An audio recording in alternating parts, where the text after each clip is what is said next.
Vous connaissez tous ChatGPT, mais est-ce que vous connaissez ses petits frères Perplexity AI, Lex, Notion AI ou des milliers d'autres? Non, et pourtant dans cet épisode, on va vous montrer 10 IA qui sont facilement accessibles, utilisables et meilleures que ChatGPT sur des cas d'usage bien précis. Alors préparez-vous car votre productivité va littéralement exploser et vous allez gagner un temps considérable par rapport aux autres qui soit n'utilisent pas l'IA, soit sont limités uniquement à ChatGPT. Bienvenue sur Esprit IA les amis, le podcast qui démystifie l'intelligence artificielle pour les professionnels et les passionnés. Je suis Alexandre, fondateur du Media et à chaque épisode nous partons à la chasse au mystère de la tech, décryptant l'IA main dans la main avec des experts de premier plan. Et aujourd'hui les amis, aujourd'hui pour ce second épisode, j'ai le plaisir d'accueillir Disro AI qui est littéralement un expert sur les réseaux sociaux de tout le panorama des intelligences artificielles qui sont sorties depuis quelques mois et qui maîtrisent à merveille, à la perfection, leurs fonctionnalités et qui va aujourd'hui vous les présenter pour vous aider également à mieux les maîtriser. Bienvenue Disro AI sur l'Esprit IA. Comment vas-tu, cher ami? Je vais très bien. Merci Alexandre. Merci de ton invitation et de me recevoir sur ton podcast. Je suis très heureux d'être là et hâte de décrypter tout ça avec toi pour parler de productivité, d'IA et de voir comment on peut utiliser l'IA pour être plus productif. Bah écoute, c'est un grand plaisir de te recevoir. Tu es ultra productif, hein, vraiment sur les réseaux sociaux, Instagram, TikTok, LinkedIn aussi depuis plus récemment. Est-ce que tu veux te présenter un petit peu plus en détail à nos auditeurs avant qu'on commence? Ouais, tout à fait. Alors, du coup, donc, comme tu l'as si justement dit, moi, c'est Disro et je décrypte l'IA sur les réseaux sociaux, mais plus particulièrement tous les outils qui existent sur l'IA pour comprendre comment on peut utiliser tel ou tel outil dans tel ou tel cas pour être plus productif, plus performant, plus efficient. Et puis, accessoirement, j'aide aussi les entreprises à justement implanter ces outils d'IA dans leurs process pour permettre à leurs employés d'être plus productifs. Vous l'avez compris, chers auditeurs, aujourd'hui, on va parler productivité, que ce soit pour les entrepreneurs, pour les salariés. On va vous donner des clés avec Disro AI. Aujourd'hui, c'est très simple, on part sur 4 rubriques. D'abord, on va évidemment revenir sur des news. Là, depuis le dernier podcast avec Ryan Djebali, il s'est passé énormément de choses dans le monde de l'intelligence artificielle, comme à chaque fois. Et on vous a sélectionné 2 news de fou dont on va vous parler aujourd'hui. Ensuite, on va revenir évidemment sur le sujet du jour. On va vraiment vous donner 10 IA qui sont meilleurs que ChatGPT sur des cas d'usage bien précis avec Disro AI. La dernière fois, vous avez adoré notre rubrique Le Grand Test où on avait vraiment un test basé sur l'intelligence artificielle pour notre invité.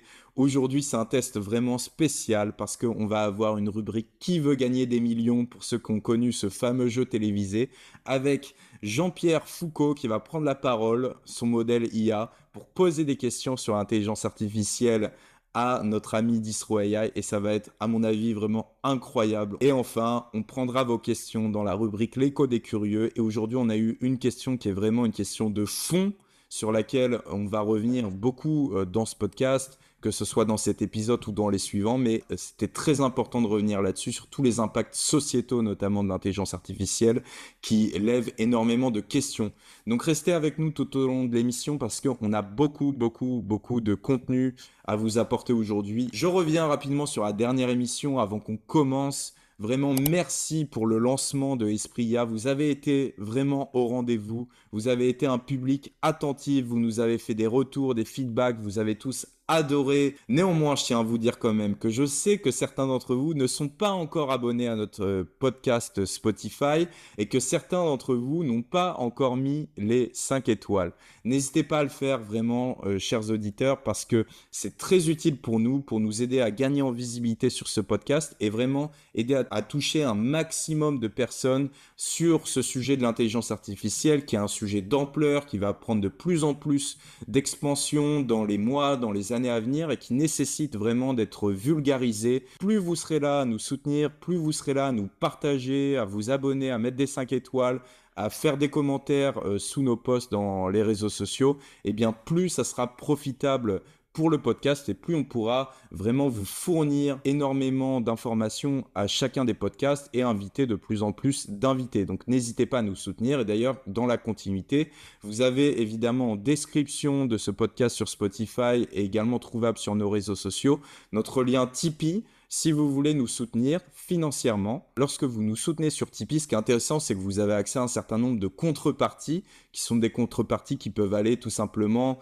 de l'ajout sur un canal privé pour avoir énormément de news sur l'intelligence artificielle et être mis en relation avec une communauté d'experts sur l'intelligence artificielle pour vous permettre également de monter en compétences et en connaissances sur le sujet, jusqu'à des formations sur l'intelligence artificielle et notamment sur ChatGPT pour mieux gagner en productivité. Donc n'hésitez pas à nous soutenir également sur Tipeee. Chers amis, je ne vous retiens pas plus longtemps. Je sais que vous avez hâte qu'on commence cette première rubrique du tour du monde de l'IA parce qu'il y a énormément d'actu sur l'intelligence artificielle. Alors c'est parti. Alors, cher Disro, aujourd'hui, on va revenir sur une première actualité. C'est une entreprise qui est basée en France, à Courbevoie, qui s'appelle Onclusive, qui a remplacé plus de 200 de ses employés par l'intelligence artificielle. Est-ce que tu en as entendu parler? Oui, tout à fait. Ça fait la une des journaux, on entend parler de partout. Et pour rentrer directement dans le vif du sujet, à mon sens, c'est une grosse erreur de la part de l'entreprise. Parce que tout simplement, aujourd'hui, l'IA, il ne faut pas la voir comme un outil qui va remplacer l'humain, qui va venir se substituer à l'humain, mais au contraire le voir comme un outil qui va augmenter les capacités de l'humain, que ce soit dans sa productivité, dans son expertise, dans son approche technique. La solution, à mon sens, optimale pour une entreprise n'est pas de licencier ses collaborateurs, mais c'est de les augmenter, de les optimiser en leur apportant justement des outils d'IA qui vont les rendre du coup plus efficaces et efficients. C'est sûr, il y a vraiment, et c'est ce que j'ai expliqué dans un de mes posts sur les réseaux sociaux cette semaine, deux visions qui s'opposent selon moi et qui vont vraiment se confronter au niveau entrepreneurial à l'avenir. Il y a vraiment la vision du salarié remplacé, à savoir le salarié qui va être littéralement remplacé par l'intelligence artificielle par son entreprise. Et donc ça, c'est vraiment une vision qui est dramatique et qui risque d'avoir des conséquences sociétales terribles pour l'ensemble de nos pays, de nos sociétés. Et également la vision du salarié augmenté, dont on entend de plus en plus parler, c'est tout simplement réaménager le périmètre de l'employé pour qu'il se débarrasse des tâches les plus répétitives, de celles qui ont le moins de valeur ajoutée, et les refourguer à l'intelligence artificielle pour lui donner davantage de supervision, de management sur ses IA et booster sa productivité et donc par conséquent, booster la productivité de l'entreprise. Et vraiment, je pense que concrètement, ces deux visions vont s'opposer à l'avenir et on ne peut qu'espérer que la vision du salarié augmenté l'emporte sur celle du salarié remplacé. Parce que si la vision du salarié remplacé l'emporte, alors là, on va être confronté à des problématiques sociétales extrêmement graves pour l'avenir. Donc on se retrouve à Courbevoie, dans les locaux de la société Onclusive, qui est une société qui est américaine. Le grand patron américain Rob Stone a annoncé un virage stratégique inédit. Plus de la moitié des salariés français, donc soit 217 personnes sur 383, plus de 50%, vont être remplacés progressivement par une intelligence artificielle qui sera dédiée à la veille médiatique et à la synthèse, notamment commerciale, sur des sites, sur des news, etc. C'est à ça que servait l'entreprise Onclusive. C'est la première fois qu'un tel plan de licenciement illustre les risques du grand remplacement de l'IA pour les salariés. Ce qui est d'autant plus dramatique dans cette annonce, on voit déjà que le fait de licencier plus de 50% des employés, c'est déjà dramatique en termes de considération salariale, c'est-à-dire que vraiment on prend le parti de dire vous les salariés, vous n'êtes pas assez efficace, vous n'êtes pas assez productif, vous prenez trop de temps pour produire vos notes, on va vous remplacer par de l'intelligence artificielle sur laquelle on n'a pas le recul. Cette faible considération qu'a eu l'entreprise vis-à-vis de ses salariés, elle s'illustre d'autant plus dans comment l'annonce a été faite à ses salariés. L'annonce a été faite lors d'une visioconférence. Au lieu d'aborder directement les licenciements et le grand plan de licenciement qui a été prévu par l'entreprise, le PDG a partagé une photo de son chien, Dakota, établissant une analogie entre l'esprit de collaboration des chiens et la mentalité que les employés devraient adopter face à cette transformation d'intelligence artificielle. Si je reprends la citation directement du PDG, il montrait une photo de chien, il disait « J'adore cette photo, j'adore les chiens, mais ce qui m'a frappé, c'est à quel point tous ces chiens sont différents et pourtant ils sont tellement heureux d'être ensemble.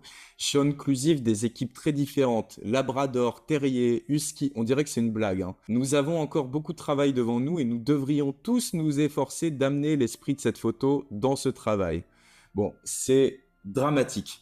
À la fois en termes de communication, comparer des collaborateurs à des chiens, pour ensuite leur annoncer que la moitié de leurs effectifs vont être littéralement licenciés par ce grand plan de licenciement au profit d'une intelligence artificielle et donc d'un robot.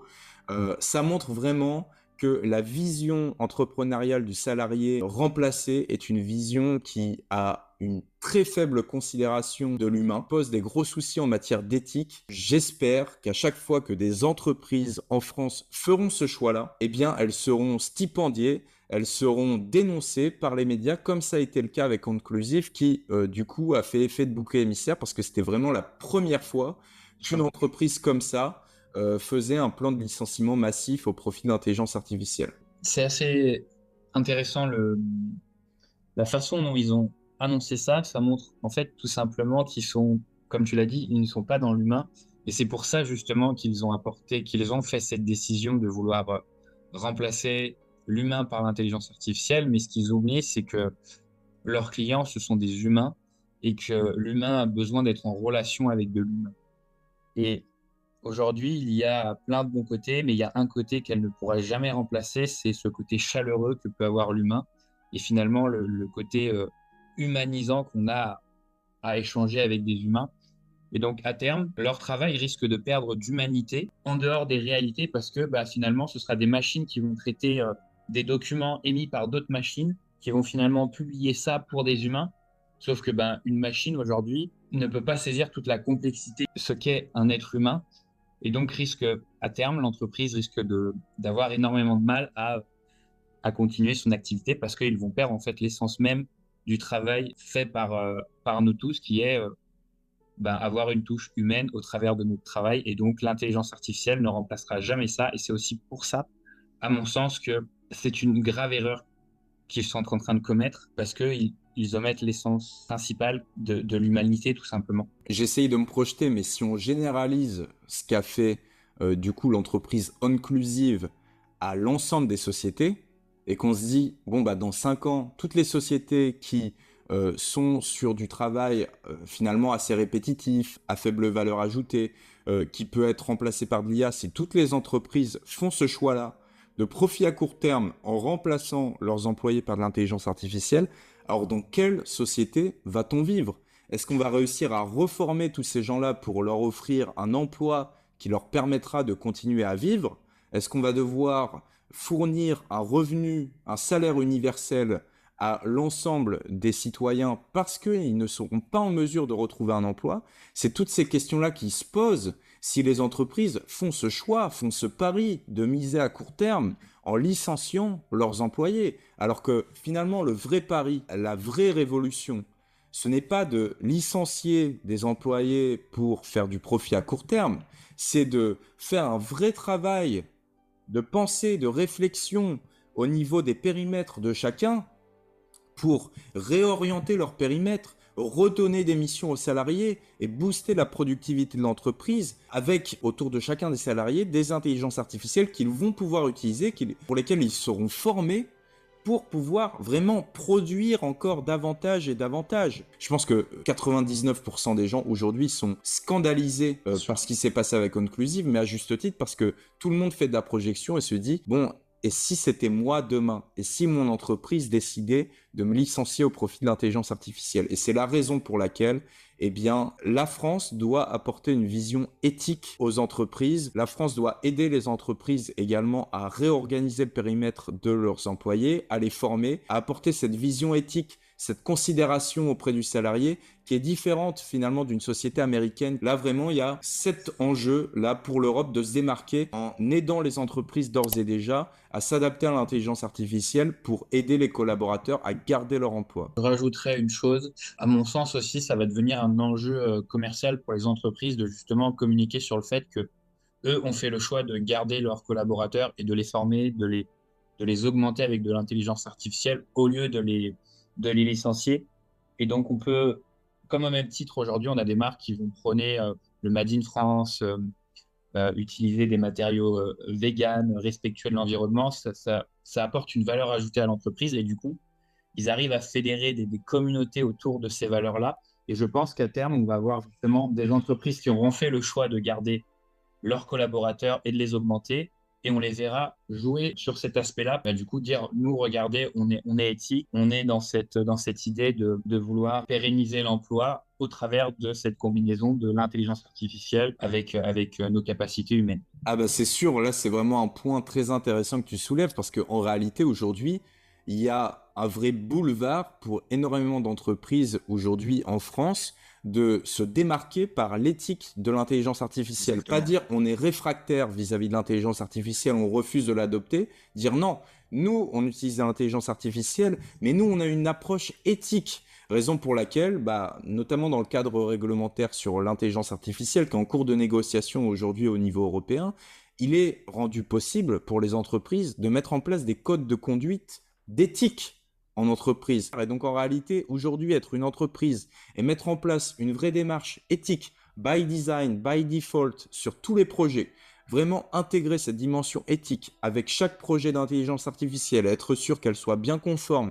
aux futures réglementations qui vont venir en Europe, être sûr que même parfois ça va au-delà, ça va vraiment être un facteur différenciant pour l'entreprise. Et il y a évidemment tout ce volet également formation des collaborateurs, mettre l'IA au profit du collaborateur et non en opposition avec le collaborateur. Tout ça, ça va être à la fois vraiment des facteurs différenciants pour l'entreprise, mais également des éléments de communication et des éléments marketing à mettre en avant.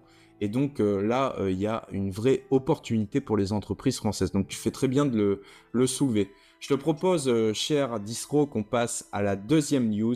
Et là, on passe sur une news qui est plutôt positive par rapport à l'intelligence artificielle pour contrebalancer avec cette première news. C'est une news qui va vraiment pouvoir révolutionner le secteur de la santé, à mon avis, à terme. C'est l'initiative de Samsung. Alors, qu'est-ce qu'a fait Samsung?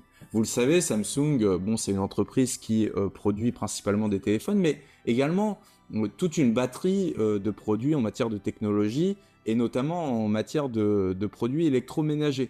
Et donc, on a d'ores et déjà des frigos Samsung qui existent.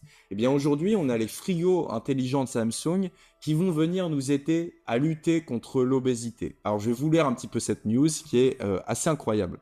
Samsung a introduit un nouvel agrégateur de recettes de cuisine, Samsung Food, lors d'un événement en 2023 très récemment. Cette application, elle est conçue pour se distinguer de la concurrence en utilisant l'IA avec la base de données de Samsung Food.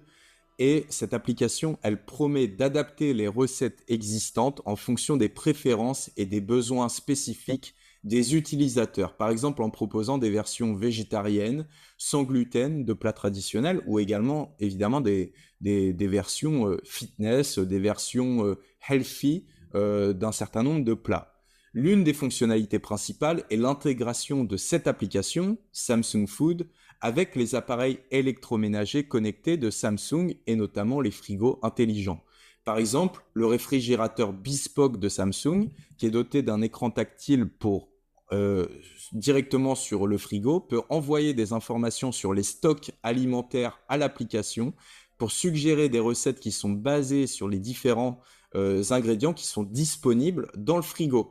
Bien que cette fonctionnalité soit impressionnante, elle nécessite néanmoins une cuisine entièrement équipée d'appareils Samsung pour être pleinement exploitée, en tout cas pour le moment. Et Samsung Food comporte également un aspect social qui permet aux utilisateurs de partager leurs recettes et photos. Avec l'utilisation de l'IA Samsung, peut apprendre des habitudes des utilisateurs et donc suggérer des recettes en conséquence. Donc l'IA est également conçue pour reconnaître les plats et les ingrédients à partir de photos. Enfin voilà, c'est toute une série de cas d'usage sur la santé qui est mis à disposition par Samsung. Et donc concrètement, à quoi ça va servir? Demain, vous aurez votre frigo connecté Samsung, qui est un grand frigo sur lequel vous avez un écran tactile. Et donc en fait, il y a un scan en temps réel des ingrédients qui sont dans votre frigo et basé sur vos préférences, vos objectifs, le fait que vous mangiez de la viande, que vous soyez carnivore, que vous soyez végétarien, que vous soyez vegan, le fait que vous souhaitez une diète à 2000 calories, à 2200 calories, à 2600 calories ou à 1500 calories, le fait que vous fassiez du jeûne intermittent ou vous mangiez 3 fois par jour, tout ça sera pris en compte par l'intelligence artificielle pour vous permettre d'adapter votre diète et pour vous permettre de scanner en temps réel ce qu'il y a dans le frigo, vous proposer des recettes adaptées à partir de ce que vous avez directement dans le frigo et pour vous aider à cuisiner directement ces plats. Pour moi, c'est une révolution. Pour moi, c'est quelque chose qui aujourd'hui est développé par Samsung, mais qui va être répercuté à terme sur l'ensemble des produits électroménagers liés à la cuisine. Tous les frigos connectés, dans 10 ans, risquent de s'aligner sur ces standards-là parce qu'il y a une vraie recherche aujourd'hui de pouvoir vraiment personnaliser l'expérience client et notamment en matière de santé, en matière de nourriture, parce qu'aujourd'hui, il y a des vrais enjeux en matière de nourriture. On voit qu'on a de plus en plus de consommation de fast-food, on a une inflation folle qui fait qu'aujourd'hui, c'est difficile de bien savoir cuisiner, avec quels ingrédients, avec des ingrédients qui sont pas chers. Eh bien, l'intelligence artificielle va vraiment pouvoir nous aider, nous assister dans la démarche. Je te rejoins totalement sur ça et effectivement, ça va changer énormément de choses, surtout quand on se lance dans le sport, par exemple dans le fitness, et qu'on n'a pas forcément les moyens de se payer un diététicien. Et ben là, entre guillemets, on peut déjà avoir un diététicien à la maison directement dans son frigo. Donc, premièrement, c'est un gain de temps, un gain d'économie, et puis surtout, ça nous permet, encore une fois, d'être en meilleure santé, et c'est tous, en tout cas, c'est ce qu'on recherche tous. Et puis moi, j'avais aussi la vision médicale pour toutes les personnes qui ont des allergies, qui ont des problèmes de santé, qui peuvent pas manger tel ou tel aliment, et ben d'avoir justement comme ça, entre guillemets, un diététicien à la maison qui peut nous aider sur ce qu'on doit cuisiner, comment on doit le cuisiner.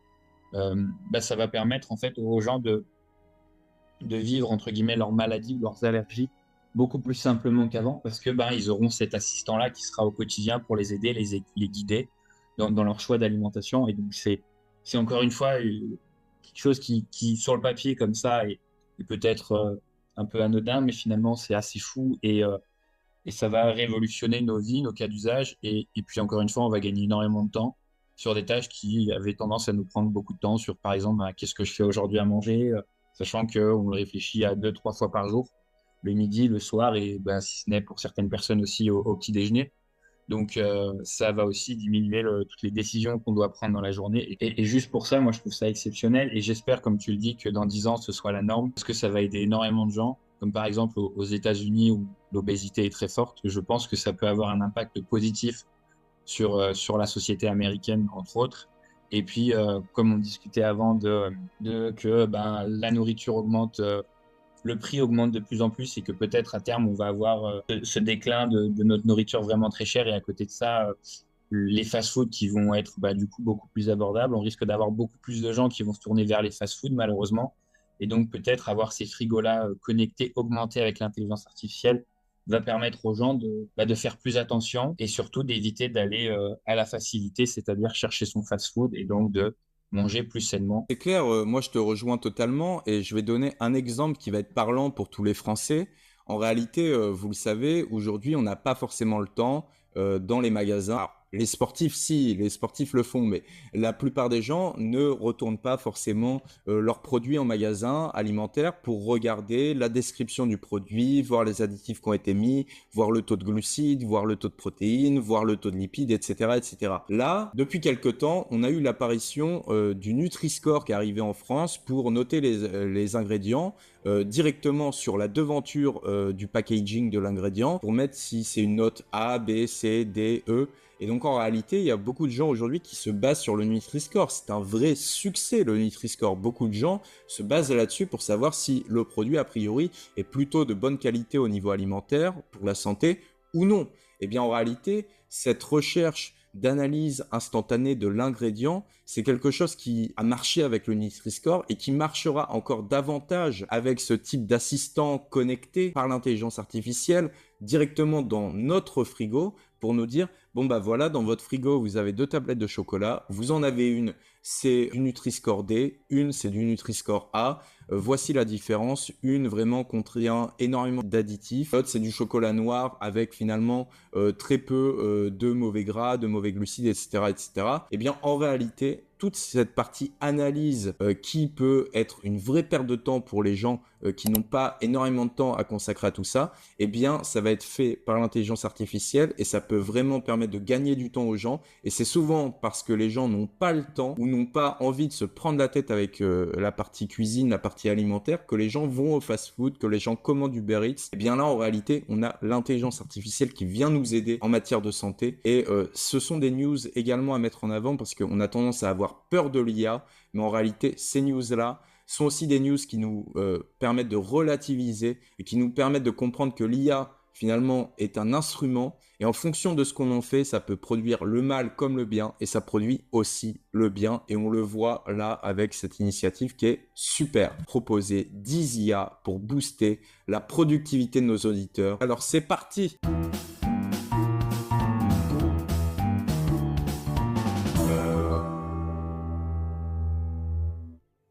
Alors, cher Distro, aujourd'hui, c'est ta rubrique, c'est ta partie. Tu vas pouvoir développer en long et en large 10 IA qui ont une forte valeur ajoutée par rapport à ChatGPT. Alors déjà, pour commencer, pourquoi les auditeurs ne doivent pas se limiter aujourd'hui uniquement qu'à ChatGPT? Très simplement parce que ChatGPT, c'est que le haut de l'iceberg. Aujourd'hui, il doit y avoir plus de 5000 outils IA qui existent sur le marché. Alors, il y en a des très bons, il y en a des moins bons. Nous, on utilise 1% des capacités de ChatGPT et il y a beaucoup d'entreprises qui se sont dit, si on allait récupérer justement l'API de ChatGPT pour créer autour de cette API-là des outils qui vont nous permettre d'avoir des cas d'usage très précis et du coup vraiment très spécialisés et avoir des réponses beaucoup plus performantes sur certains cas d'usage, comme par exemple l'analyse de données, que ce que peut nous offrir ChatGPT. Et puis parce qu'aujourd'hui, des ChatGPT, il y en existe des dizaines. Il en existe des plus performants, comme par exemple Claude AI, qui aujourd'hui, dans ses réponses, est plus performant, dans l'analyse de données, est plus performant. On a en ce moment Google Bard qui est en train de revenir très fort, qui va être implanté dans toute la suite Google Workspace, donc avoir un Google Spreadsheet augmenté, un Google Drive augmenté avec l'intelligence artificielle.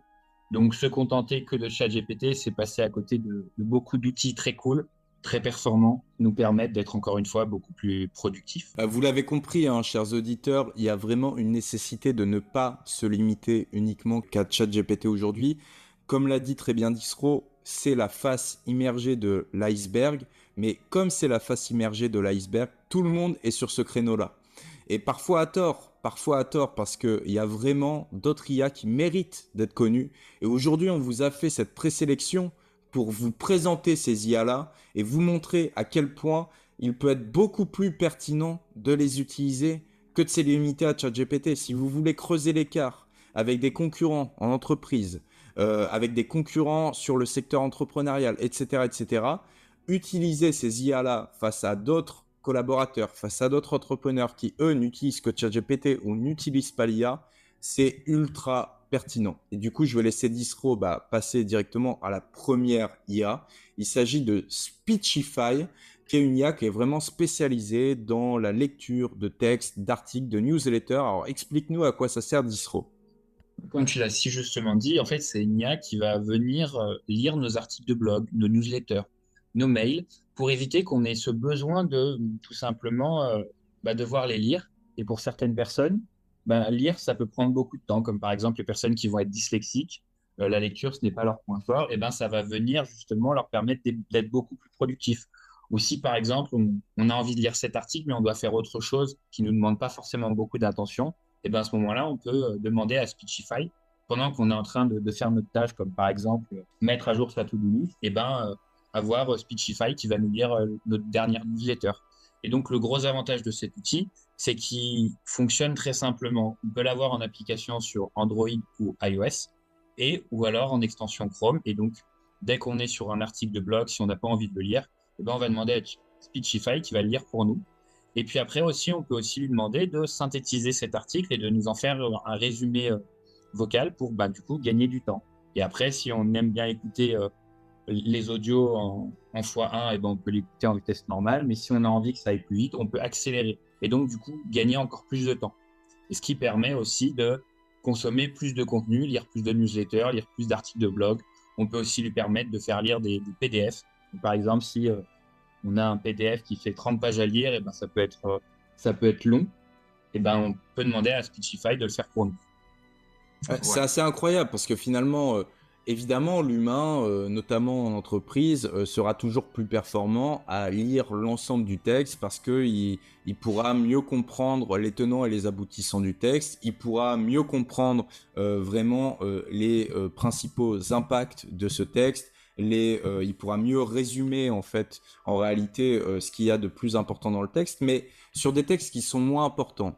Typiquement des newsletters où, a priori, on n'a pas forcément beaucoup de news qui nous concernent, mais qui sont quand même nécessaires à connaître, sur un PDF qui, a priori, n'aura pas énormément de valeur ajoutée sur notre travail, mais qu'il faut quand même connaître un minimum. Là, on peut peut-être se reposer d'une certaine manière sur l'intelligence artificielle, en plus de manière très simple, comme tu l'as dit, extension Chrome ou directement application.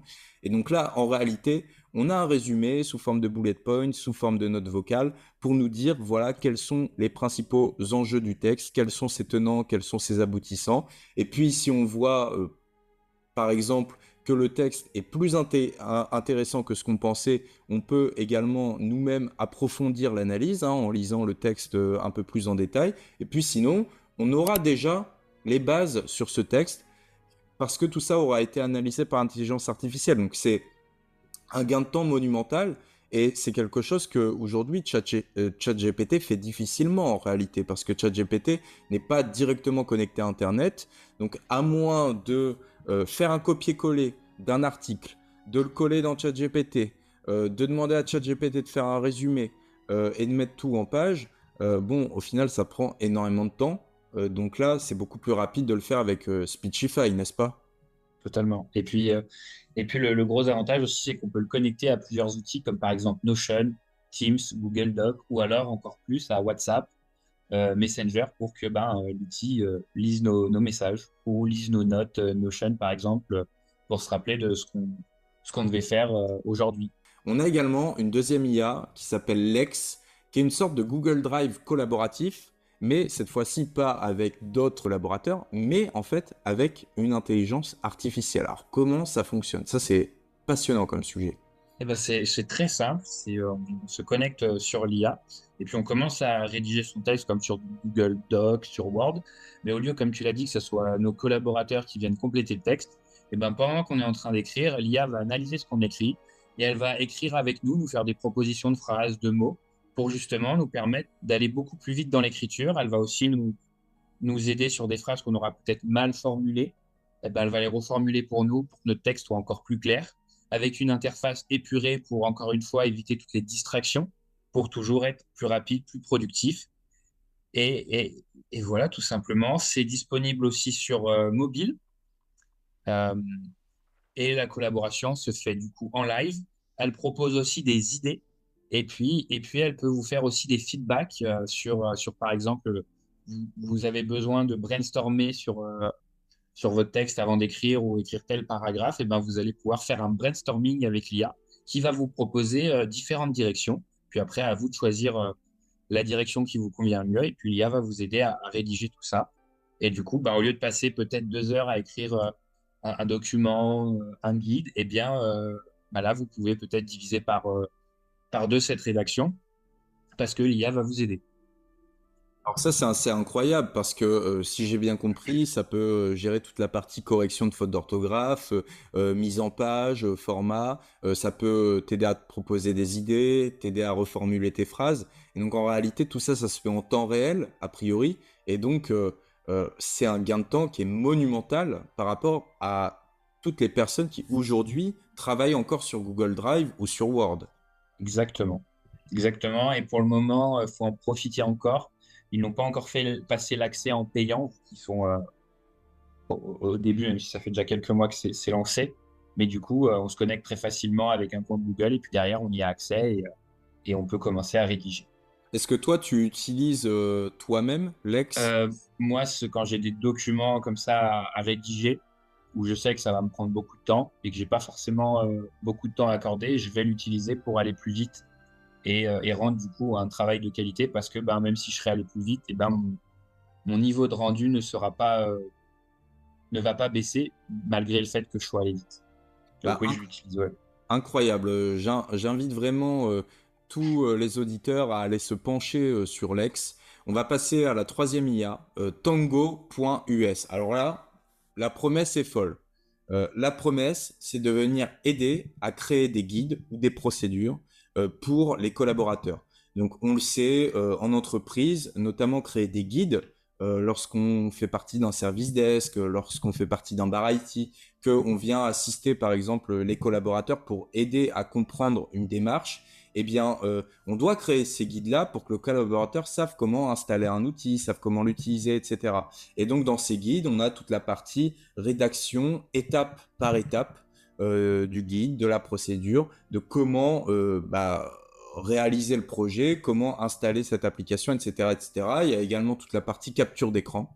Eh bien, tout ça, ça peut être automatisé, si j'ai bien compris, avec Tango US. Alors, parle-nous-en parce que la promesse est dingue.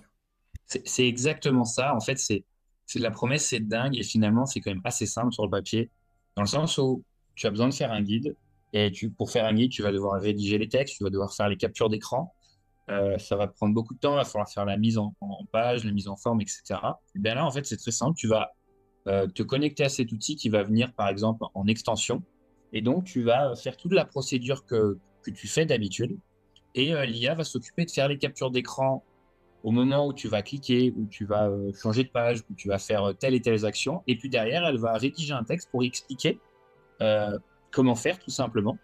Et puis finalement, bah, une fois que tu auras fait tout le processus, eh ben, tu auras ton guide qui sera créé. Donc, tu n'auras pas besoin de faire les captures d'écran, tu n'auras pas besoin de rédiger le texte. C'est l'IA qui va le faire pour toi, pendant que toi, tu es en fait tout simplement en train de faire la procédure sur ton PC. C'est complètement fou. Là, c'est un cas d'usage en entreprise qui peut être ultra pertinent. Je pense à un certain nombre de filières métiers qui sont habilités à rédiger énormément de procédures, qui sont habilités à créer des guides. Là, c'est un gain de temps qui est tout simplement monumental. Alors, je rappelle évidemment, j'ai ma petite étiquette conformité qu'il faut que je mette en avant malgré tout. Il y a un vrai risque d'utiliser des intelligences artificielles en entreprise sans contrôle managérial. Alors, il faut quand même le dire aux auditeurs. Quand on est Totalement. auto-entrepreneur, bon, c'est à vous de voir, mais lorsqu'on est en entreprise, utiliser ces IA-là sans en parler à son manager, sans en parler forcément à la filière juridique, sans analyser les risques préalables, ça peut porter préjudice à l'entreprise. Et il faut quand même faire attention parce que une entreprise qui fournit de l'intelligence artificielle et qui est basé en dehors de l'Europe et où vous partagez en fait des données à caractère personnel sans le faire exprès ou même volontairement sans avoir conscience que vous partagez des données à caractère personnel, eh bien s'il y a un contrôle demain de la CNIL ou d'une autorité de supervision, eh bien vous êtes potentiellement en infraction avec le RGPD.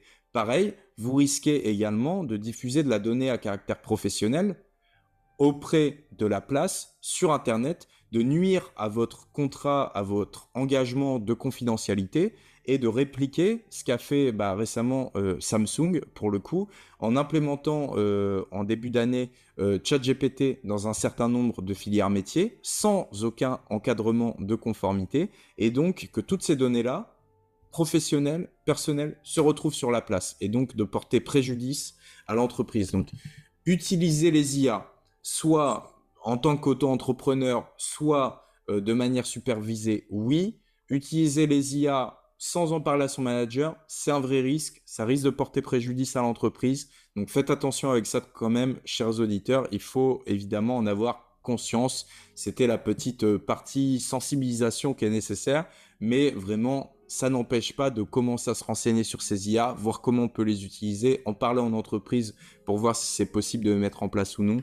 On passe directement à la nouvelle IA. Alors là, c'est rose.com. Et je sais qu'énormément de gens utilisent Excel. Alors, quelle est la promesse de rose.com? En fait, rose.com, c'est très simple. C'est vous lui donnez un Google Sheet un document Excel. Et puis, vous allez pouvoir poser des questions à l'IA en lui demandant, bah, lise-moi telle et telle donnée, fais-moi tel graphe. Et donc, en fait, l'IA va venir analyser votre document, vous faire des recommandations, répondre à vos questions et en fait faire le travail un peu d'un data analyst. Et tout ça bah, en quelques minutes, tout simplement. Et puis derrière, bah, si vous avez par exemple mis en place, je sais pas, une campagne Facebook Ads et que vous avez beaucoup de données suite à cette campagne et que bah, analyser ces données va vous prendre plusieurs heures, et bah, là, vous donnez votre document Excel ou Google Sheet à Rose et Rose va l'analyser pour vous, va vous faire des recommandations sur l'analyse qu'elle aura faite et puis bah, derrière, vous n'avez plus qu'à exploiter ces données et à travailler à partir des données qui ont été du coup analysées par rose.com et tout ça avec une simple question à la base qui est par exemple, bah, analyse-moi ces données. Ah, là, encore une fois, un vrai gain de temps, hein, on comprend très bien, et peut-être plus adapté que ChatGPT qui, en tout cas pour la lecture de tableaux, de cellules, est peut-être un peu moins adapté, en tout cas de base, à tout ça. Exactement, j'aimerais juste rajouter une petite parenthèse. Prochainement, enfin un peu prochainement, à partir du 26 septembre, ChatGPT sera normalement déployé au fur et à mesure dans la suite Office. Et donc, ChatGPT sera présent dans Excel. Et donc, ce que fait Rose.com, Excel pourra le faire d'ici quelques semaines, si ce n'est quelques mois, pour analyser vos données. Donc, si vous voulez anticiper et d'ores et déjà que vous êtes intéressé par l'analyse de données augmentée sur des tableurs Excel, eh bien, vous pouvez d'ores et déjà vous retourner vers rose.com, mais ayez conscience effectivement que ChatGPT pourra le faire par la suite. Voilà. On passe à une autre IA dont tu as parlé d'ores et déjà tout à l'heure et qui est particulièrement adaptée pour la gestion de tâches. On a Notion AI qui est vraiment... Notion, c'est vraiment un logiciel qui est utilisé par énormément d'entrepreneurs. C'est un site qui est utilisé par énormément de monde, mais qui est aujourd'hui pas forcément connu du grand public. Et Notion, c'est vraiment une entreprise qui a mis à profit l'intelligence artificielle pour améliorer sa solution. Alors, qu'est-ce que fait l'intelligence artificielle dans Notion? À quoi ça sert? L'intelligence artificielle dans Notion, elle fait énormément de choses. Mais si on devait la résumer à une chose, elle sert à booster votre productivité. Euh, mais au-delà de ça, en fait, pour l'activer, déjà, c'est très simple. Si vous n'avez pas Notion, vous téléchargez Notion, c'est gratuit.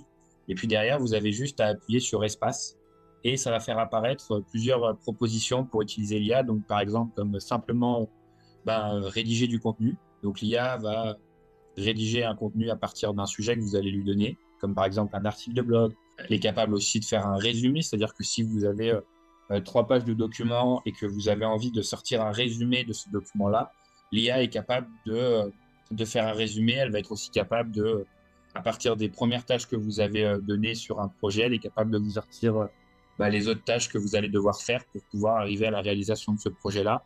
Elle peut vous traduire des documents.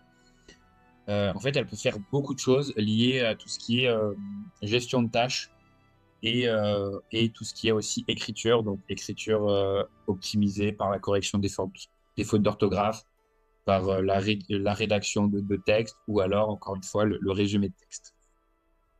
Super intéressant, je pense que c'est quelque chose qui va se développer de plus en plus, l'utilisation de Notion AI, et c'est un outil que vous pouvez d'ores et déjà utiliser, qui est gratuit, donc n'hésitez pas à le tester. On a un autre cas d'usage qui est particulièrement intéressant. Alors là, bon, vous le savez, en entreprise ou même quand on est auto-entrepreneur, qu'on a son propre business, on a parfois des réunions. Et notamment des réunions qui sont interminables, des réunions qui durent très longtemps et dont la substantifique moelle a beaucoup de mal à être résumée au sein d'un compte-rendu. Et pourtant, cette partie compte-rendu est particulièrement importante pour pouvoir se souvenir de ce qui a été dit, pour pouvoir se souvenir des décisions, des arbitrages qui ont été effectués.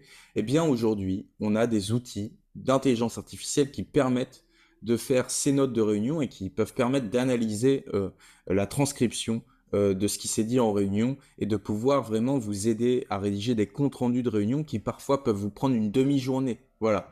Donc on a cette IA qui s'appelle Auteur AI. Ouais, et ben exactement, c'est ce que tu as dit. En fait, Auteur AI, à la base, c'est une IA qui est là pour générer des comptes rendus de réunions.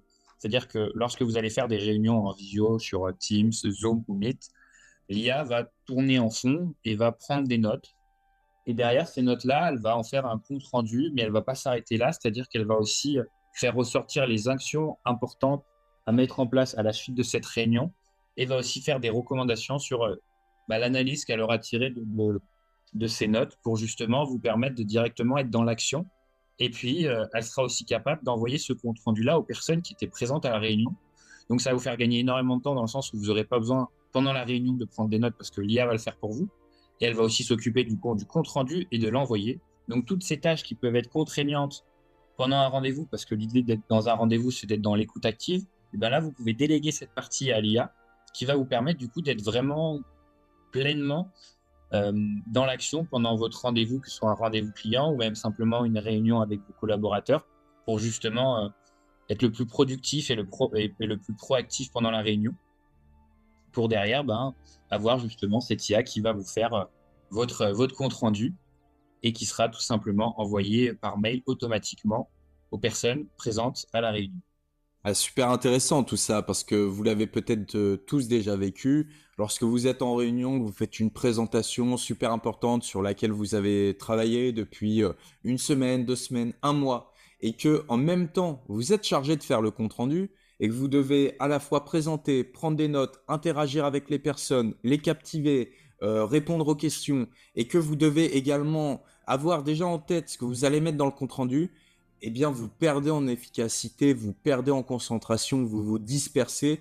Et le fait de déléguer tout ça à une intelligence artificielle, eh bien, forcément, ça vous aide encore une fois à vous concentrer sur ce qui est le plus à forte valeur ajoutée, sur le positif, sur l'instant présent et sur ce qui est le plus productif. Et donc, c'est particulièrement intéressant. Alors, évidemment, encore une fois, si vous êtes en entreprise, utilisez Otter AI pour un compte rendu d'un COMEX qui est particulièrement sensible, stratégique pour l'entreprise, c'est peut-être pas la meilleure chose à faire, encore une fois, parce qu'il y a tout ce risque de confidentialité autour de la donnée qui doit être pris en compte. Mais pour des réunions qui sont d'une importance moindre, ça peut être très très très intéressant. Donc réfléchissez-y et commencez d'ores et déjà à utiliser Otter AI. On a également une IA qui est dans la continuité sur l'importance qu'elle pourrait avoir en entreprise. On parlait tout à l'heure de Excel, on a également toute la partie PowerPoint. Aujourd'hui, dans les réunions, on fait des présentations PowerPoint,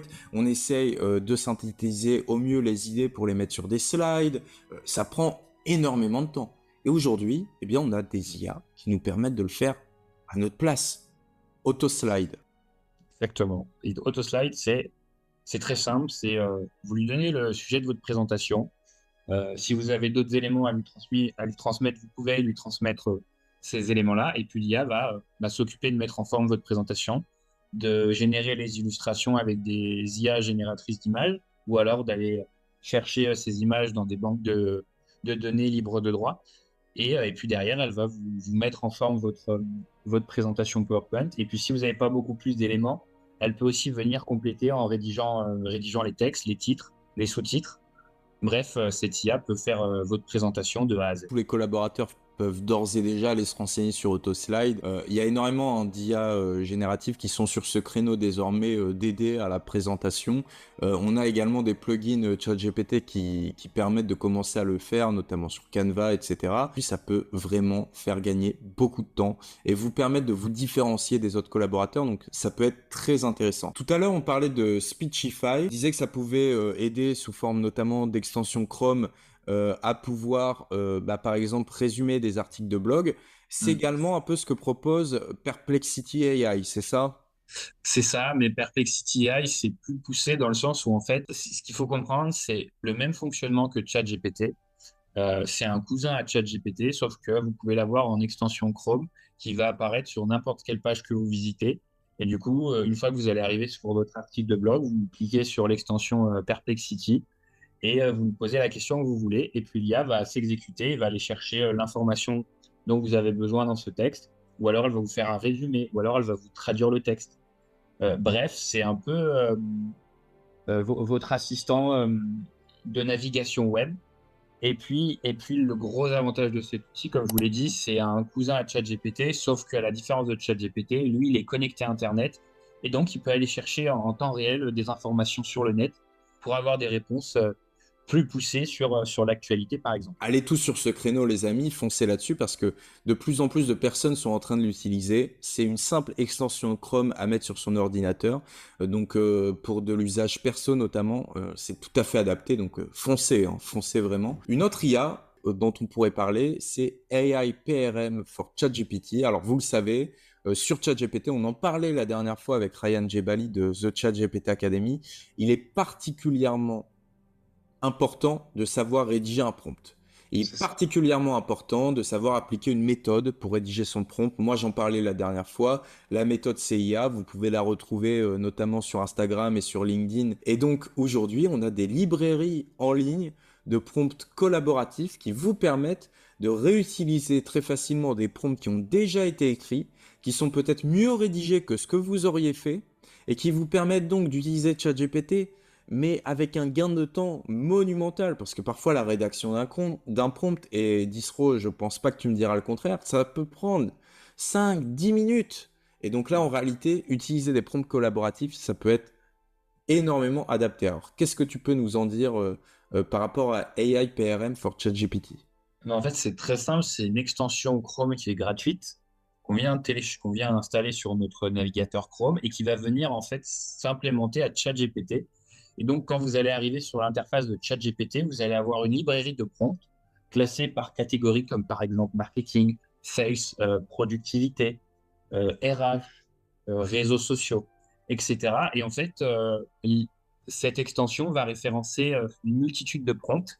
Vous n'avez plus qu'à cliquer sur ce prompt, à rentrer le sujet sur lequel vous voulez travailler. Donc, si on prend un exemple, la rédaction, par exemple, d'un article de blog, vous allez aller chercher dans les prompts déjà existants pour un prompt qui va vous permettre de rédiger un article de blog. Et puis, vous n'avez plus qu'à noter le sujet de votre article de blog.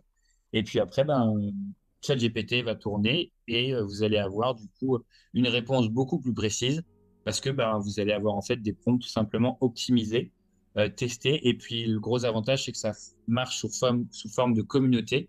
Donc les prompts sont proposés. Puis après, il y a à force d'être utilisés, il y a des personnes qui vont valider les prompts en mettant par exemple un pouce en l'air, et puis d'autres vont l'invalider en mettant un pouce en bas. Et du coup, ce qui fait que ça va trier et que souvent, vous allez du coup avoir en suggestion les prompts qui sont les plus performants et donc ça va vous permettre de de booster un peu les capacités de réponse de ChatGPT parce que écrire un prompt, comme tu l'as si justement dit, ça peut prendre beaucoup de temps, voire même plus que 10 minutes si on veut vraiment ce qu'on appelle un méga prompt, donc un prompt très précis. Là, du coup, on gagne beaucoup de temps et c'est super intéressant, quoi.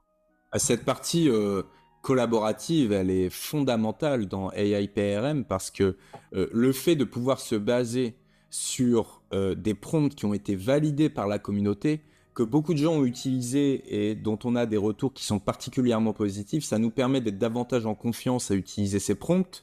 Et donc en réalité, quand on sait à quel point la rédaction de la demande qui va être envoyée à ChatGPT est fondamentale pour avoir une réponse bien spécifique et qui répondent à nos attentes, eh bien, ça peut permettre à pas mal de personnes qui souhaitent utiliser ChatGPT, mais qui ne veulent pas se prendre la tête sur la partie rédaction de prompt, à du coup installer cette extension Chrome. Donc, vraiment, merci beaucoup Disro pour la découverte.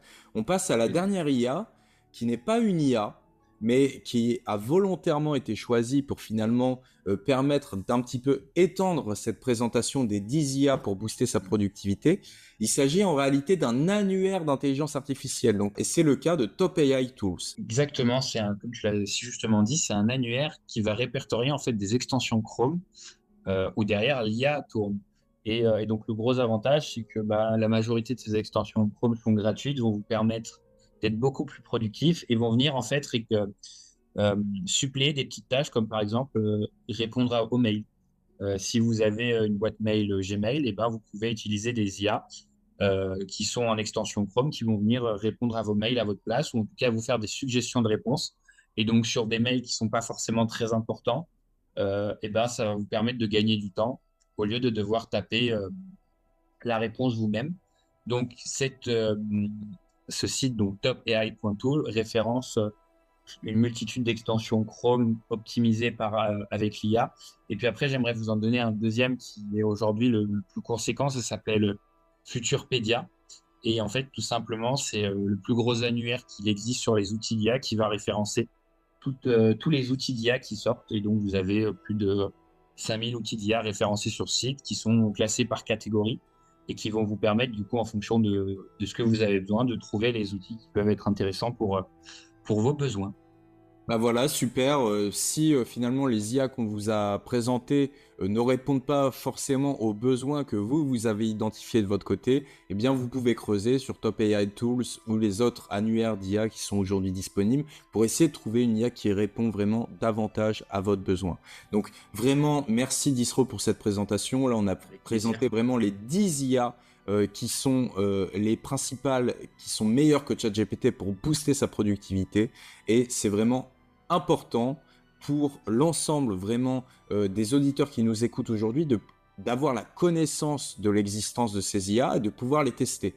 Alors aujourd'hui, j'ai envie de donner un challenge de la semaine à nos auditeurs.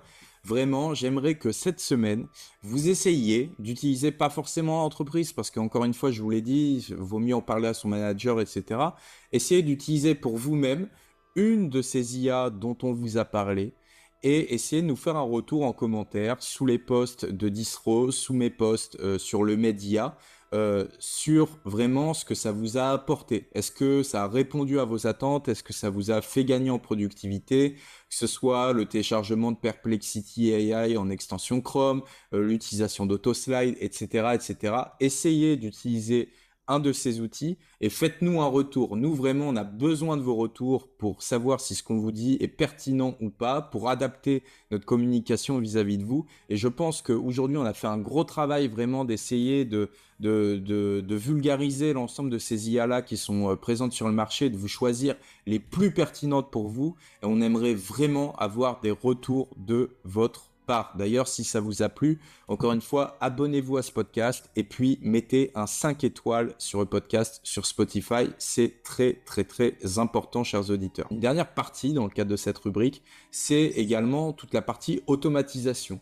Parce qu'une fois qu'on a connaissance de toutes ces IA-là, de tous ces agents d'intelligence artificielle, le moyen ultime, je dis bien ultime, de pouvoir booster sa productivité, c'est de savoir comment au sein d'un même process, d'un même workflow, savoir gérer ces IA de A à Z, les multiplier, les faire travailler entre elles pour produire un résultat final qui est monumental. Et ça, aujourd'hui, très peu de gens sont sur ce créneau automatisation. C'est particulièrement intéressant d'avoir en tête la notion d'automatisation. On en parlait la dernière fois avec Ryan Jebali, notamment d'auto-GPT, multi-GPT, etc.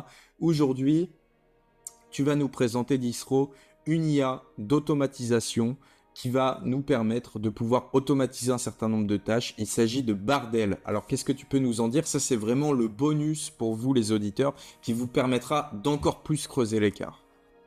Bardet AI, c'est, comme tu l'as dit, c'est une IA qui va permettre en fait d'automatiser ces tâches en venant connecter différents outils, que ce soit des outils d'IA ou même des outils qui n'ont pas encore l'IA, pour justement être plus rapide dans l'exécution de ces tâches. Pour vous donner un exemple qui peut être parlant, je pense à beaucoup de monde, la rédaction d'articles de blog, ça peut prendre beaucoup de temps.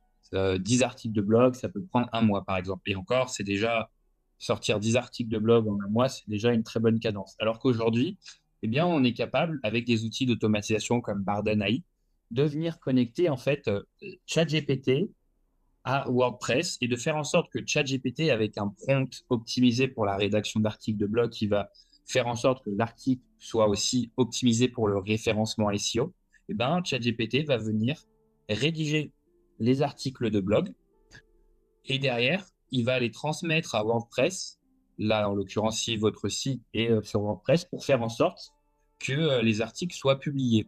Donc après, on peut rajouter une étape si jamais vous avez besoin d'avoir une vérification de l'article avant qu'il soit publié, c'est totalement possible. Mais si vous voulez être dans un processus totalement automatisé, eh bien, c'est totalement possible et faire en sorte que avoir une cadence de 3 articles par jour qui soient publiés sur votre site, c'est possible aujourd'hui avec l'automatisation.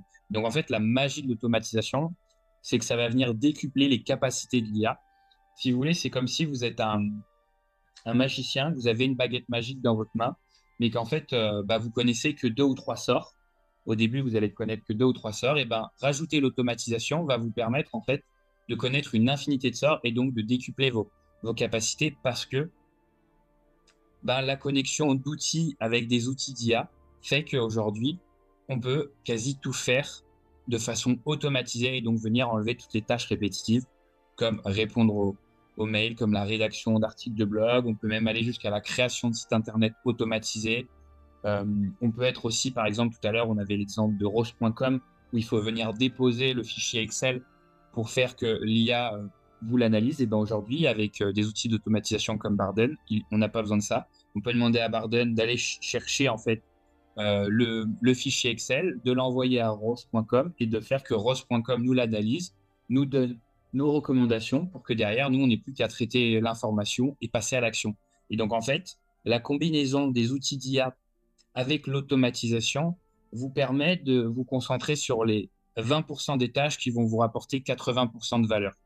Et donc, du coup, d'être beaucoup plus productif. Et là, en ce moment, il y a pas mal d'études qui sortent, qui sont en train de montrer que l'humain augmenté avec la combinaison de l'intelligence artificielle et de l'automatisation augmente les capacités de productivité. On serait aux alentours d'une moyenne de 40%. Donc, c'est-à-dire que si vous amenez ça dans votre quotidien en vie professionnelle ou vie personnelle, vous allez augmenter en moyenne votre productivité de 40% par rapport à une personne qui, elle, ne va pas utiliser l'IA. Ça, cette partie-là, automatisation, c'est vraiment incroyable. Moi, ça me stimule comme pas possible. En réalité, on se dit que c'est vraiment la prochaine étape. Maîtriser les premières IA génératives, savoir les reconnaître, savoir monter en compétence là-dessus, c'est vraiment la première étape. Mais si vraiment on veut creuser l'écart, être à jour par rapport à la concurrence, booster sa productivité, la seconde étape, et qui est une étape indispensable, c'est de ensuite savoir utiliser toutes ces IA-là pour pouvoir les mettre en place dans un process d'automatisation. Alors évidemment, la supervision humaine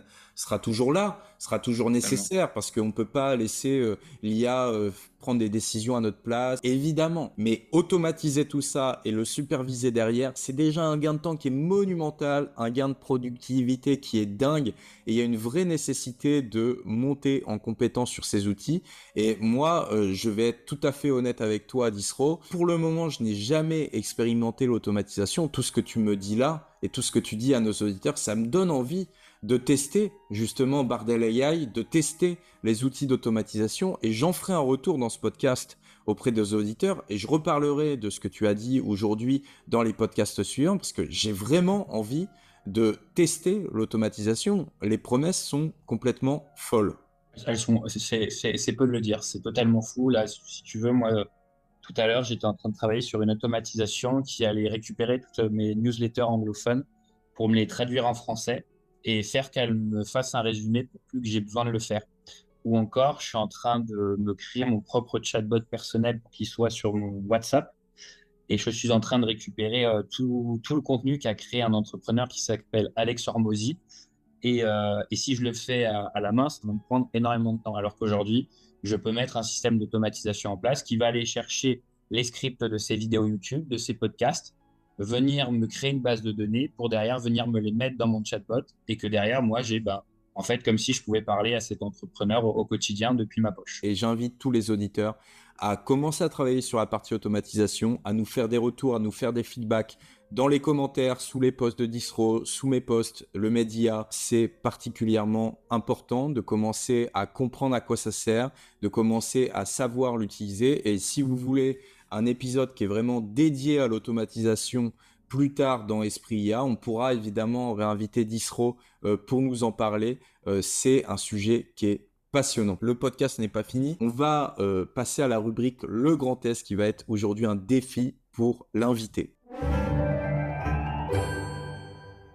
Alors, cher Disro, aujourd'hui, contrairement à la fois précédente où on essayait de faire deviner en fait des voix modifiées par l'intelligence artificielle à l'invité, aujourd'hui, on va te faire jouer au fameux jeu Qui veut gagner des millions que tu as peut-être connu dans ton enfance. Tout à fait, que j'ai regardé assidûment pendant une certaine période.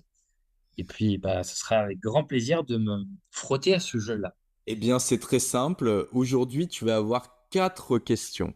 Ces 4 questions vont être posées par Jean-Pierre Foucault, ou du moins le modèle IA de Jean-Pierre Foucault, le fameux présentateur de Qui veut gagner des millions. Peut-être que ça fera parler à la nostalgie de certains de nos auditeurs. N'hésitez pas à nous le dire en commentaire. En réalité, aujourd'hui, Jean-Pierre Foucault va te parler, va te poser 4 questions sur un thème bien précis, l'intelligence artificielle. Les questions seront de là. Et aujourd'hui, ce qui est en jeu, c'est un gage. Si tu réussis les 4 questions, eh bien, je ferai ta publicité dans le podcast suivant sur l'initiative de ton choix. Et si tu perds ce gage, tu devras eh bien, faire la publicité de Esprit IA dans l'une de tes futures initiatives sur les réseaux sociaux. Donc voilà, c'est pour ajouter un petit peu de piquant dans le jeu. Alors, est-ce que ça te dit de tester tout de suite cette rubrique Qui veut gagner des millions? Bien sûr, c'est parti. Bonjour à tous, je suis le modèle IA de Jean-Pierre Foucault et nous nous retrouvons ici sur le podcast de Esprit IA avec Distro AI pour tenter de gagner le million d'euros. Alors, je vous souhaite une bonne partie et dès que Distro souhaitera commencer, nous pourrons lancer la partie. Je suis prêt, c'est incroyable, c'est incroyable. J'ai l'impression d'être sur le plateau avec Jean-Pierre Foucault et de jouer à Qui veut gagner des millions. Eh bien voilà, on va t'immerger dans la partie. On commence tout de suite avec la première question. Distro AI, première question pour vous ce soir. Quelle est la technologie sous-jacente de l'intelligence artificielle comme celle de ChatGPT que vous utilisez pour parler avec des humains? A. Réseau de neurones. B. Blockchain. C. Ondes gravitationnelles. D. Résonance magnétique. Je dirais, si j'ai bien tout entendu correctement, je dirais la A. La A, à savoir réseau de neurones, eh bien, c'est la bonne réponse. Bravo Disro. On passe tout de suite à la seconde question. Bien, Distro AI, intensifions un peu le niveau. Dites-moi parmi les choix suivants lequel désigne une méthode permettant à un modèle d'intelligence artificielle d'apprendre en se basant sur des récompenses ou des punitions pour ses actions. A. Apprentissage par renforcement. B. Apprentissage supervisé. C. Apprentissage non supervisé. D. Apprentissage transductif. Ah, fou. En vrai, j'ai un doute. Honnêtement, j'ai un doute. Euh, J'hésite entre euh, l'apprentissage par renforcement et l'autre, c'est apprentissage par... Non, mais je vais dire apprentissage par renforcement, il me semble que c'est ça. Eh bien, c'est la bonne réponse. Bravo Disro AI.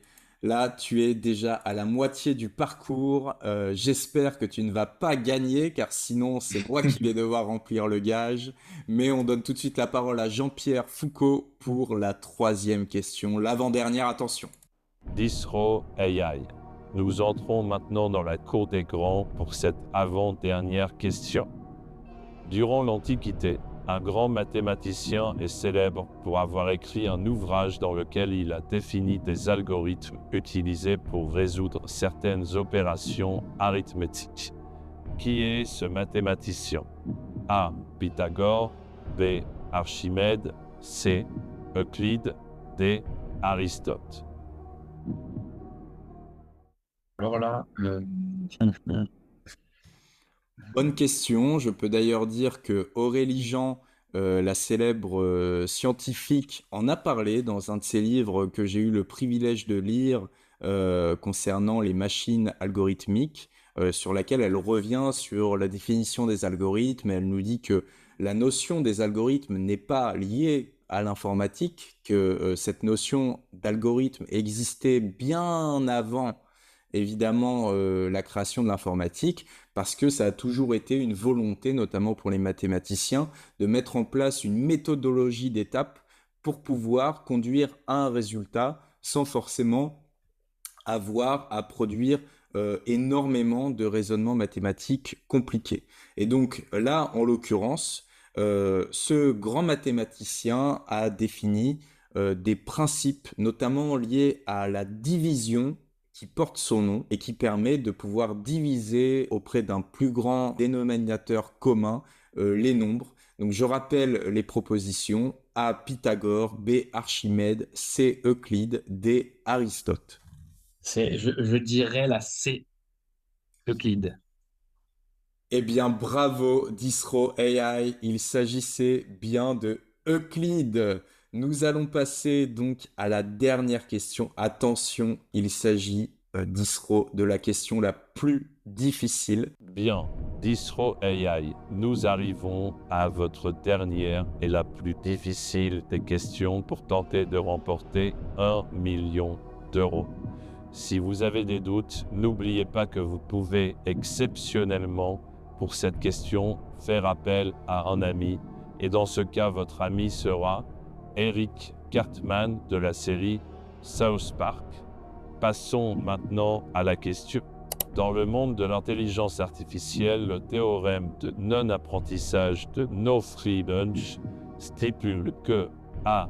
Aucun algorithme d'apprentissage n'est universellement meilleur que les autres pour tous les problèmes. B.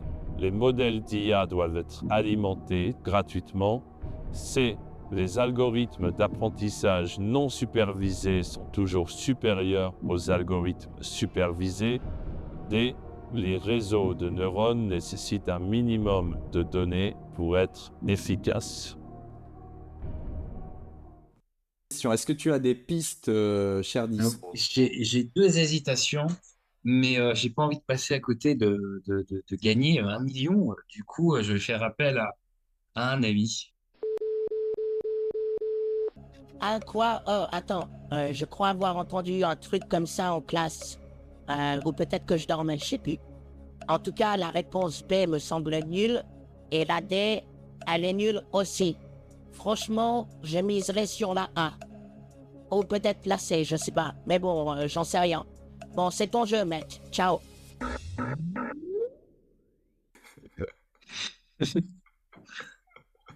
Alors voilà. Alors je ne sais pas si ça t'a forcément aidé, mais en tout cas, Eric Cartman t'a orienté plus vers la réponse A, à savoir la réponse: aucun algorithme d'apprentissage n'est universellement meilleur que les autres pour tous les problèmes, et également la réponse C: les algorithmes d'apprentissage non supervisés sont toujours supérieurs aux algorithmes supervisés. Alors, à ton avis, à quoi correspond le théorème de non-apprentissage de No Free Lunch? Déjà, je tiendrais à dire que j'ai des super amis et que j'avais une hésitation justement entre la A et la C, mais que je vais écouter mon intuition et je pense que c'est la A, la bonne réponse.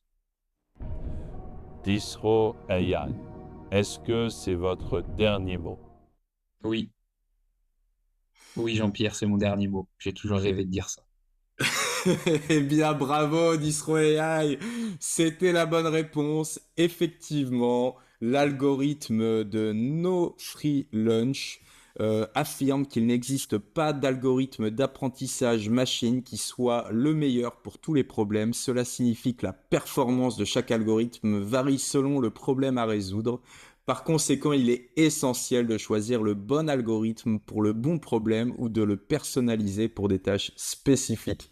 Félicitations, tu as non pas remporté 1 million d'euros, désolé de te l'apprendre, mais tu as remporté quand même une pub sur le prochain podcast Esprit IA, donc je ne manquerai pas de te la faire, et j'espère que le jeu t'a fait rire, j'espère qu'il a fait rire nos auditeurs, que les voix étaient bien faites. En tout cas, on a essayé de faire au mieux, mais comme quoi vous voyez que l'intelligence artificielle permet de bien s'amuser aussi. Non, c'était, comme je te l'ai dit au début, j'avais vraiment l'impression d'être sur le plateau avec Jean-Pierre Foucault. Tant mieux, on passe tout de suite à la dernière rubrique, l'écho des curieux.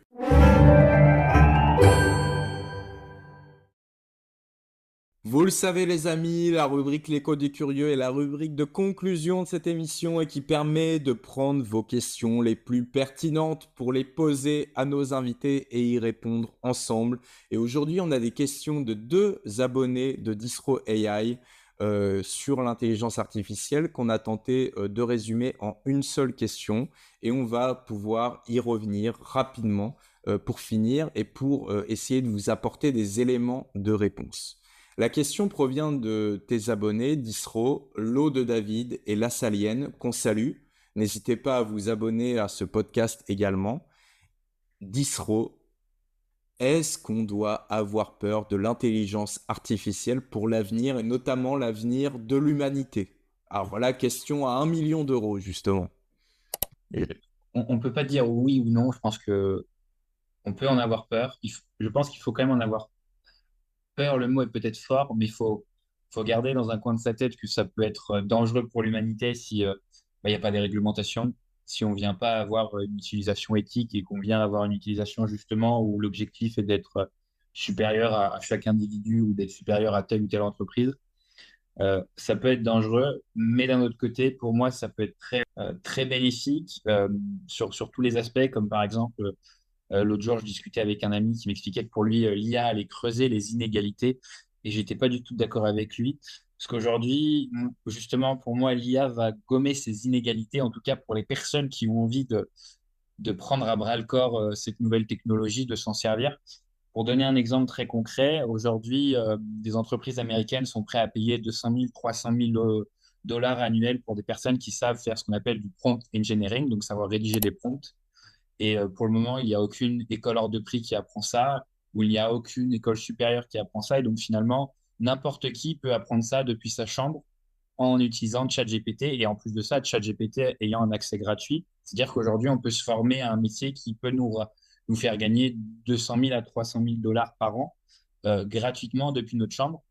Donc finalement, l'IA, si on veut s'en servir, si on veut l'utiliser et si on veut apprendre à l'utiliser, ça va venir, comme je l'ai dit à maintes reprises, nous optimiser, nous rendre plus productifs, plus efficients et puis aussi nous permettre de nous former à bas coût parce que aujourd'hui, on a YouTube qui est une plateforme extraordinaire où il y a énormément de choses, énormément de contenu et on peut récupérer ce contenu-là pour se créer un coach personnel, par exemple en sport, en développement personnel, en entrepreneuriat, ou alors si on a envie d'être meilleur en mathématiques, d'aller chercher des vidéos de mathématiciens, de récupérer ces transcriptions et de venir, par exemple, créer un chatbot qu'on va pouvoir venir mettre dans notre poche sur WhatsApp, sur Telegram, sur Messenger, pour pouvoir échanger avec au quotidien, pour pouvoir se former. Et donc, finalement, l'IA permet aux personnes qui n'ont pas forcément les moyens d'avoir accès à un savoir euh, instantanément, très rapidement, à bas coût, et donc venir gommer ces inégalités qu'il peut y avoir, par exemple, de par le diplôme, de par le lieu de naissance, de par l'éducation qu'on a reçue aussi par nos parents, parce que aujourd'hui, on peut utiliser ChatGPT pour se former à l'anglais, parce qu'on peut utiliser d'autres IA qui vont nous apprendre plein d'autres choses, et donc venir faire qu'on soit beaucoup plus compétent à bas coût et donc réduire ces inégalités. Donc pour moi, l'IA, oui, il y a un danger dans le sens où si on vient à pervertir son utilisation, ça peut être problématique, mais si on garde ce côté où on veut la combiner à l'être humain, en tout cas aux capacités humaines pour faire qu'on soit tous optimisés, augmentés, ça va nous permettre d'être plus performants et de gommer aussi ces inégalités parce que finalement, aujourd'hui, l'IA est accessible à tous et tout le monde peut apprendre à s'en servir parce que les premières utilisations, en tout cas, sont gratuites et donc finalement, il n'y a pas cette barrière à l'entrée du pouvoir d'achat ou de l'argent. Eh bien, merci beaucoup, cher Disro. Je n'aurais pas dit mieux. C'est important de porter également, comme tu viens de le faire, des messages d'espoir par rapport à l'intelligence artificielle. Oui, il y a des vraies questions qui se posent. Il y a des questions sur l'emploi, il y a des questions sur la société, il y a des questions sur les inégalités, il y a même des questions un peu plus philosophiques, existentielles. On en parlait la dernière fois, tu l'as peut-être écouté. Ça montre bien qu'il y a beaucoup de questionnements, d'inquiétudes sur ce sujet. Mais c'est également toujours très, très, très important de prendre du recul, également de montrer tous les apports bénéfiques que l'intelligence artificielle peut apporter aux humains, et notamment à ceux qui, le plus vite possible, vont monter en compétences, en productivité, en travail avec ces intelligences artificielles. Et c'est bien le but de ce podcast, c'était bien le but du sujet du jour, en vous montrant 10 IA pour booster votre productivité, et on espère y avoir répondu au mieux. On arrive à la conclusion de ce podcast, chers amis. Je vous rappelle encore une fois le challenge de la semaine. Utilisez une des 10 IA qu'on vous a présentés pour vraiment nous faire un retour sur les réseaux sociaux, pour nous dire si ça vous a aidé ou non à gagner en productivité. Vous pouvez également vous abonner à ce podcast, laisser 5 étoiles. Vous pouvez également, si vous le souhaitez, nous soutenir financièrement. C'est très important pour qu'on continue à vous produire des podcasts de qualité. Vous avez en plus accès à des contreparties. Le lien est directement en description. Il s'agit de notre page Tipeee. Vous avez tout le détail des contreparties auxquelles vous pourrez accéder en nous faisant un don. Et en plus, vraiment, ça sera fortement apprécié parce qu'on travaille beaucoup sur ce podcast. Donc, le but, c'est également de nous aider à prendre en expansion, à nous développer et à vous donner toujours de plus en plus de contenu. Et puis, vous pouvez nous suivre sur les réseaux sociaux, le Med IA principalement, le Med-IA, notamment sur Instagram. Cher Disro, on peut te retrouver, je le sais, sur TikTok, sur Instagram et puis sur LinkedIn où tu commences à poster également. Est-ce que tu peux nous en dire un peu plus? Tout simplement, je dégrossis un peu les outils d'IA, j'explique un peu comme ce qu'on vient de faire finalement, mais du coup sur du contenu plus court, parce que l'idée c'est d'apporter les bases, entre guillemets, de dire voilà, il existe tel et tel outil pour telle ou telle utilité. Et donc, je fais ça sur mes réseaux sociaux. Donc, vous pouvez me retrouver sur tous mes réseaux sociaux, donc disro.ai. Et puis, du coup, hâte de vous retrouver sur mes réseaux sociaux. Eh bien, merci à toi, merci d'avoir été présent. C'était vraiment un grand plaisir de t'inviter. Tu es le bienvenu si tu veux revenir sur notre chaîne, notamment pourquoi pas pour une émission qui porterait principalement sur la partie automatisation. Si ça plaît à nos auditeurs, n'hésitez pas à nous le dire en feedback, un commentaire sous justement ce podcast. C'était vraiment un plaisir, un privilège, un honneur de te recevoir et je pense que ça a apporté beaucoup de valeur à nos auditeurs. Donc un grand merci à toi et je souhaite une bonne soirée, une bonne journée en fonction de comment vous nous écoutez à tout le monde et je vous dis à très bientôt. Au revoir chers amis.